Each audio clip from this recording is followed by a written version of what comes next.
اعوذ باللہ من الشیطان الرجیم بسم اللہ الرحمن الرحیم۔ مولا کائنات حضرت امیر المومنین علی ابن ابی طالب علیہ السلام کے مجموعہ کلام نہج البلاغہ کے پہلے باب کے خطبہ نمبر 181 کا دوسرا حصہ۔ مولا فرماتے ہیں اور اس کے حسب دلخواہ نعمتوں میں اسے ہمیشہ رکھے گا اور اسے اپنے پاس ایسے گھر میں کہ جسے اس نے اپنے لیے منتخب کیا ہے عزت و بزرگی کی منزل میں لا اتارے گا۔ اس گھر کا سایہ عرش اور اس کی روشنی جمال قدرت کی چھوٹ اور اس میں ملاقاتی ملائکہ اور رفیق و ہم نشین انبیاء و مرسلین ہیں۔ اپنی جائے باز گشت کی طرف بڑھو اور زیادہ عمل فراہم کرنے میں موت پر سبقت کرو، اس لیے کہ وہ وقت قریب ہے کہ لوگوں کی امیدیں ٹوٹ جائیں، موت ان پر چھا جائے اور توبہ کا دروازہ ان کے لیے بند ہو جائے۔ ابھی تو تم اس دور میں ہو کہ جس کی طرف پلٹنے کی تم سے قبل گزر جانے والے لوگ تمنا کرتے تھے۔ تم اس دار دنیا میں ہیں کہ جو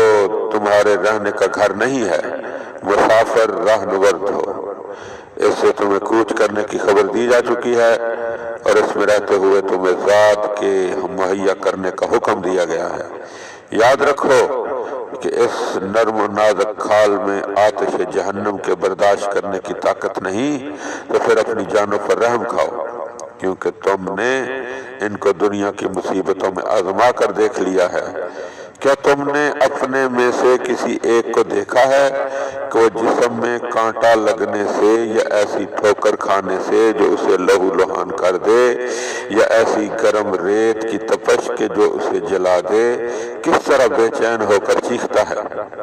ذرا سوچو تو اس وقت کیا حالت ہوگی کہ جب جہنم کے دو آتشین تودوں کے درمیان دہکتے ہوئے پتھروں کا پہلو نشین اور شیطان کا ساتھی ہوگا۔ کیا تمہیں خبر ہے کہ جب مالک جو کہ پاسبان جہنم ہے آگ پر غضبناک ہوگا تو وہ اس کے غصہ سے بھڑک کر آپس میں ٹکرائے گی اور اس کے اجزاء ایک دوسرے کو توڑنے پھوڑنے لگیں گے، اور جب اسے جھڑکے گا تو اس کی جھڑکیوں سے تل ملا کر دوزخ کے دروازوں میں اچھلنے لگے گی۔ اے پیر کہن سال کہ جس پر بڑھاپا چھایا ہوا ہے، اس وقت تیری کیا حالت ہوگی کہ جب آتشین توک گردن کی ہڈیوں میں پیوست ہو جائیں گے اور ہاتھوں میں ہتھکڑیاں کٹ جائیں گی، یہاں تک کہ وہ کلائیوں کا گوشت کھا لیں گی۔ اے خدا کے بندو، اب جب کہ تم بیماریوں میں مبتلا ہونے اور تنگی و ضیق میں پڑنے سے پہلے صحت و فراغی کے عالم میں صحیح و سالم ہو، اللہ کا خوف کھا لو اور اپنی گردنوں کو قبل اس کے کہ وہ اس طرح گر بھی ہو جائیں کہ انہیں چھڑایا نہ جا سکے، چھڑانے کی کوشش کرو۔ اپنی آنکھوں کو بیدار اور شکموں کو لاغر بناؤ، میدان سعی میں اپنے قدموں کو کام میں لاؤ اور اپنے مال کو اس کی راہ میں خرچ کرو، اپنے جسموں کو اپنے نفسوں پر نثار کر دو اور ان سے بخل نہ برتو، کیونکہ اللہ تعالیٰ کا ارشاد ہے اگر تم اللہ کی مدد کرو گے تو وہ تمہاری مدد کرے گا اور تمہیں ثابت قدم رکھے گا۔ اور پھر فرمایا کہ کون ہے جو اللہ کو قرض حسنہ دے تو خدا اس کے اجر کو دوگنا کر دے گا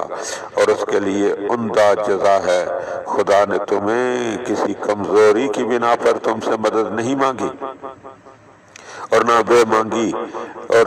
مانگی کی وجہ سے، بے مائگی کی وجہ سے تم سے قرض کا سوال کیا ہے۔ اس نے تم سے مدد چاہی ہے باوجود کہ اس کے پاس سارے آسمانوں زمین کے لشکر ہیں اور وہ غلبہ اور حکمت والا ہے اور تم سے قرض مانگا ہے،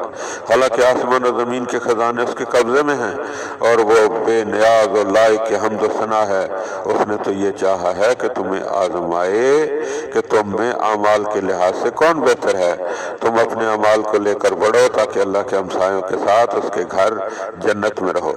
اور وہ ایسے ہمسائے ہیں کہ اللہ نے جنہیں پیغمبروں کا رفیق بنایا ہے اور فرشتوں کو ان کی ملاقات کا حکم دیا ہے اور ان کے کانوں کو ہمیشہ کے لیے محفوظ رکھا ہے کہ آگ کی اذیتوں کی بھنک ان میں نہ پڑے، اور ان کے جسموں کو بچائے رکھا ہے کہ وہ رنج اور تکان سے دوچار نہ ہوں۔ یہ خدا کا فضل ہے وہ جس کو چاہتا ہے اپنا فضل عطا کرتا ہے، اور خدا تو بڑے فضل و کرم والا ہے۔ میں وہی کہہ رہا ہوں جو تم سن رہے ہو،